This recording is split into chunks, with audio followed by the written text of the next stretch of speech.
Now next topic is cardiac cycle. Cardiac cycle basically क्या चीज़ है? That is the cycle completed by the heart in contraction and relaxation of chambers. अब heart का structure क्या होता है? That is four chamber. That having four chambered which help in pumping of blood and they also rhythmic contract and relax. But जहाँ से हम rhythmic cycle ये start करते हैं that time this one is starting point. That time all four chamber are relax और जो bicuspid और tricuspid walls होती है they are open. एक टर्म और मैं इसमें यूज़ करूँगी. One is systole and second is diastole. Systole क्या है? That is the contraction. जब भी चैम्बर कॉन्ट्रैक्ट करेगा that time we use the term systole. और जब भी ये रिलैक्स्ड होता है that time we use diastole. अगर एट्रियम रिलैक्स है तो we use the atria diastole. अगर एट्रियम कॉन्ट्रैक्ट है तो वी यूज़ द एट्रिया सिस्टॉल.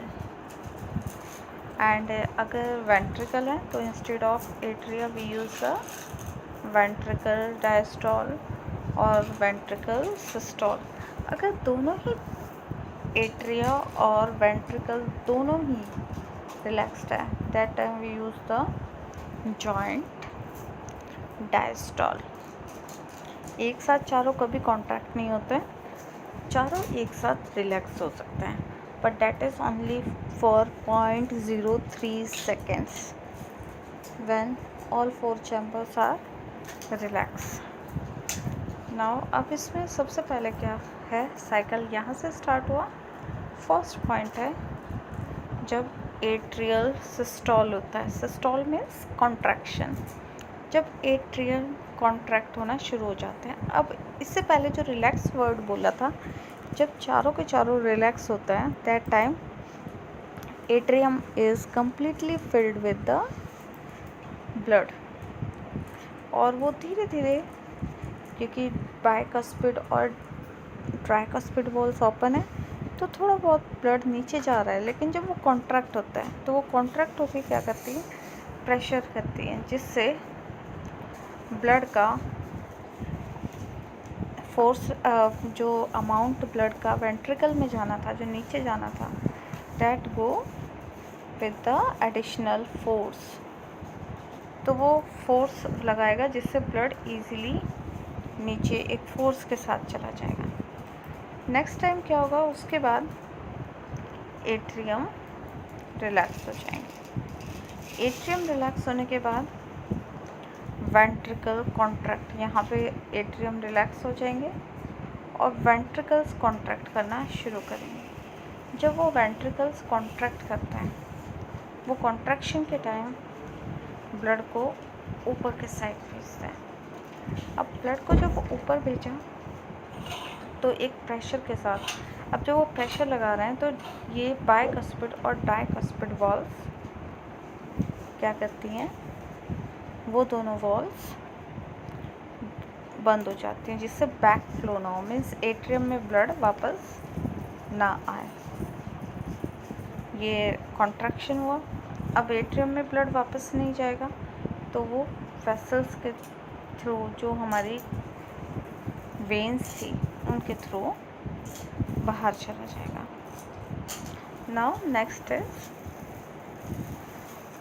उसके बाद ये क्या करते हैं? धीरे धीरे ये भी कॉन्ट्रैक्ट हो गया, फिर ये भी एक रिलैक्स होना शुरू कर देता है. मैं सबसे पहले क्या हुआ? एट्रियम सिस्टॉल, फिर atrium diastole, then ventricle systole और ventricle diastole, and later on you can say that is joint diastole. तो यहाँ पे और यहाँ पे दोनों जगह वेंट्रिकल जो ये पोर्शन दिखाया हुआ है, वेंट्रिकल्स रिलैक्स्ड थे। मीन्स जब एट्रियम ने ब्लड रिसीव किया और उसके बाद यहाँ भी जब वो पंप करने के बाद भी वेंट्रिकल रिलैक्स थे। तो ये जो फेज़ है that is called the ventricle diastole. लेकिन जब वेंट्रिकल्स ने कॉन्ट्रैक्ट किया यहाँ पे, date is called the ventricle systole. Means जब ब्लड रिसीव किया एट्रियम ने और रिसीव करने के बाद उसे वेंट्रिकल में पंप किया, that time atrial systole but ventricle diastole, क्योंकि वेंट्रिकल्स रिलैक्स थे। यहाँ पे फिर क्या हुआ, वेंट्रिकल्स ने पंप करना शुरू किया, तो वेंट्रिकल्स ने कॉन्ट्रैक्ट होना शुरू किया, तो ये स्टार्ट हो गया ventricle systole but atrial diastole. अब यहाँ पे भी एट्रियम रिलैक्स्ड है, यहाँ भी एट्रियम रिलैक्स्ड है और यहाँ भी एट्रियम रिलैक्स्ड है। मीन्स जो ये कंप्लीट फेज़ है, यहाँ भी एट्रियम रिलैक्स्ड है। सिर्फ जब ब्लड रिसीव होने के बाद वो वेंट्रिकल में पंप कर रहे हैं, that time atrium get contract. तो सिर्फ ये वाला फेज़ एट्रियम सिस्टोल बोलते हैं और ये बाकी सारा फेज़ क्या है, एट्रियम डायस्टोल। मीन्स ये सारा फेज़ एट्रियम डायस्टोल है। और इसमें यहाँ से यहाँ तक का फेज़ जो होता है डेट इज़ वेंट्रिकुलर सिस्टोल, क्योंकि यहाँ और यहाँ हार्ट ने जब ब्लड पंप करना चाह रहा है, that time it start contracting. और फिर उसके बाद जब ब्लड पंप हो जाता है, ये भी रिलैक्स हो जाता है, ये भी, but it start taking the blood. तो एक तरह से हम ये कह सकते हैं कि जो रिदमिक कॉन्ट्रैक्शन हुआ और रिलैक्सेशन हुआ, जैसे सिस्टमेटिक वे में कि कब ऑल्टरनेट वेज पे, आप यहाँ पे आप चेक करो, एक टाइम तो दोनों है, एट्रियम डायस्टोल है तो वेंट्रिकल सिस्टोल है, एट्रियम सिस्टोल है तो वेंट्रिकल डायस्टोल है। दोनों के दोनों चैम्बर्स एक साथ, मीन्स अपर एट्रियम और वेंट्रिकल एक साथ कहीं भी सिस्टोलिक कंडीशन में नहीं है, एक साथ दोनों कहीं भी कॉन्ट्रैक्शन वाली कंडीशन में नहीं है, but they are relaxed, both are relaxed in this phase. यहाँ पे जो ये फेज़ जिसमें दोनों ही रिलैक्स्ड है, that is called the joint diastole. Now come to next slide, that is also the phases of cardiac cycle. Atrial systole begin. Atrial systole begin means जब एट्रियल्स ने कॉन्ट्रैक्ट होना शुरू किया and they force the blood into ventricles. Ventricle systole, ventricles ने blood को pump करना शुरू किया। देन वेंट्रिकल सिस्टोल का सेकेंड फेज, फर्स्ट में क्या हुआ, एवी वॉल्स क्लोज हो गई, कॉन्ट्रैक्शन ने पुश किया एवी वॉल्स मीन्स कि बायकस्पिड और tricuspid valves, atrioventricular valves जो थी, AV valves means atrioventricular valves, जो एट्रियम और वेंट्रिकल्स के बीच में वॉल थी वो बंद हो गई। सेकेंड फेज में क्या हुआ, वो तो वॉल्स बंद हो गई लेकिन सेमी लूनर वॉल्स ओपन हो गई। सेमी लूनर वॉल्स मीन्स कि जो वॉल्स हमारी वेंस के थ्रू, वेंस में ओपन है, जो वेंस में बैक फ्लो को प्रिवेंट कर रही हैं, they are called semi lunar valve, वहाँ हुआ।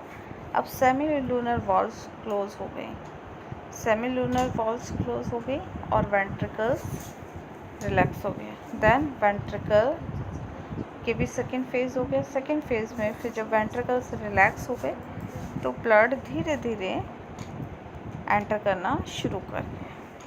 अब इस रिदमिक कॉन्ट्रैक्शन और रिलैक्सेशन की वजह से कुछ वेव्स फॉर्म होती हैं एंड जो ये वेव्स, जो सिस्टमेटिक डायग्राम, जो वेव फॉर्म में डायग्राम बनाया हुआ है PQRST, date is called the ECG। ECG, that is called electrocardiogram. You can see in next slide. हाँ बेटा, ये that is the time period कि अगर हम कहते हैं कि 0.8 सेकेंड में एक कंप्लीट हार्ट बीट जो होती है that includes contraction and relaxation, means diastole and systole, दोनों को complete join करते हैं तो हम क्या कहते हैं, that is the complete heartbeat.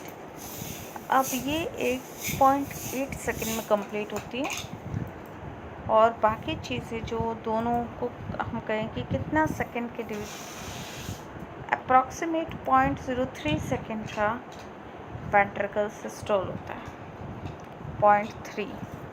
अब 0.3 कैसे हुआ, 0.1 से स्टार्ट किया, 2, 3, 4, तो ये 4 तक आया. और उसके बाद जो 0.5 सेकेंड्स का है that is ventricle diastole, means ventricles relaxed.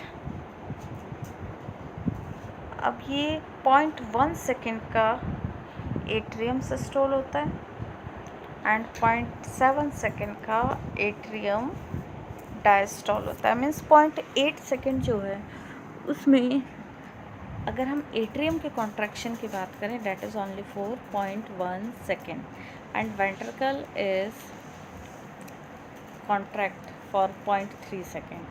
तो 0.5 सेकेंड तक जनरली कंप्लीट जो रिलैक्सेशन पॉइंट है डैट इज़ 0.4 सेकेंड. 0.4 सेकेंड तक कंप्लीट रिलैक्सेशन होता है, ना डायस्टॉल रिलैक्स करता है और ना डायस्टॉल कॉन्ट्रैक्ट करता है, ना सिस्टोल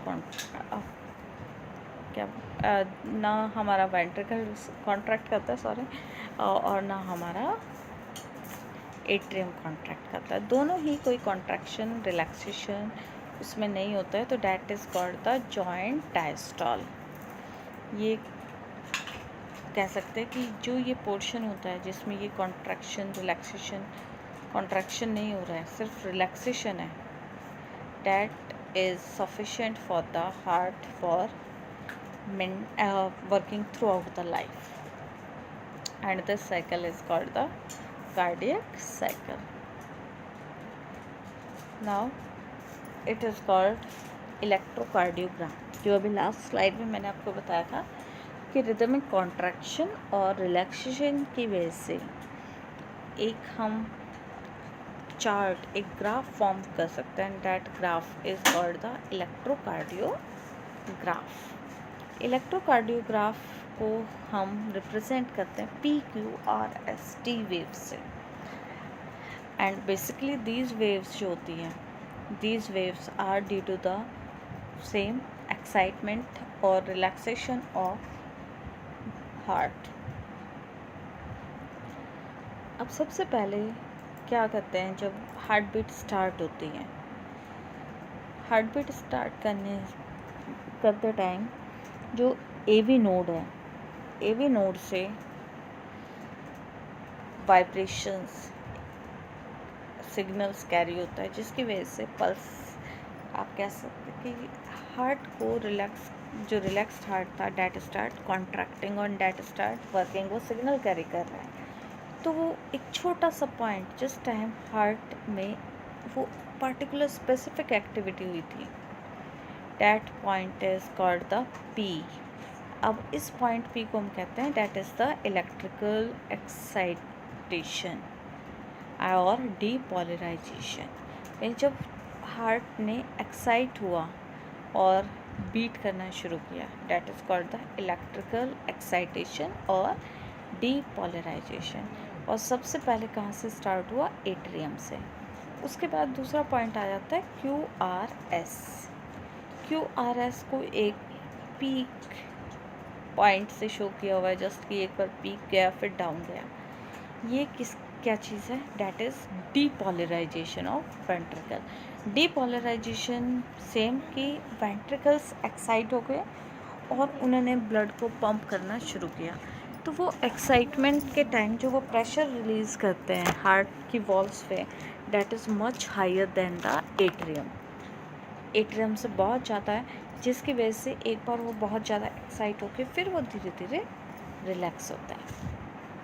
अब नेक्स्ट आ जाता है फिर टी पॉइंट। टी वेव क्या होती है? That is the return of ventricles to the normal position. Ventricles फिर धीरे धीरे नॉर्मल चले जाते हैं एंड ये नॉर्मल होने की नॉर्मल जाने के बाद फिर वापस सेम PQRS चला जाता है। तो ये नंबर जो QRS कॉम्प्लेक्सेस का है, इनके अकॉर्डिंग पर्टिकुलर टाइम में, जैसे लास्ट उसमें बताया 0.1 सेकेंड के लिए एट्रियम कॉन्ट्रैक्ट हो रहा है, तो P अगर हमारा 0.1 सेकेंड के टाइम ही आ रहा है तो that means normal. QRS that is only for the 0.3 seconds and other will be for 0.4 second, means S से T तक जो पॉइंट है that is for 0.4 सेकेंड। ये पर्टिकुलर टाइम के अकॉर्डिंग अगर किसी पर्सन का नॉर्मल आता है तो हम कहते हैं कि इस हार्ट वर्किंग प्रॉपर है। लेकिन अगर इसकी शेप में डिफरेंस आ जाए, अगर शेप कहीं भी कट आ जाए या पीक ज़्यादा पीक ना जाके या बीच में और ज़्यादा वेव्स फॉर्म हो जाए, तो that means it is abnormality in the working of or contraction and relaxation of heart.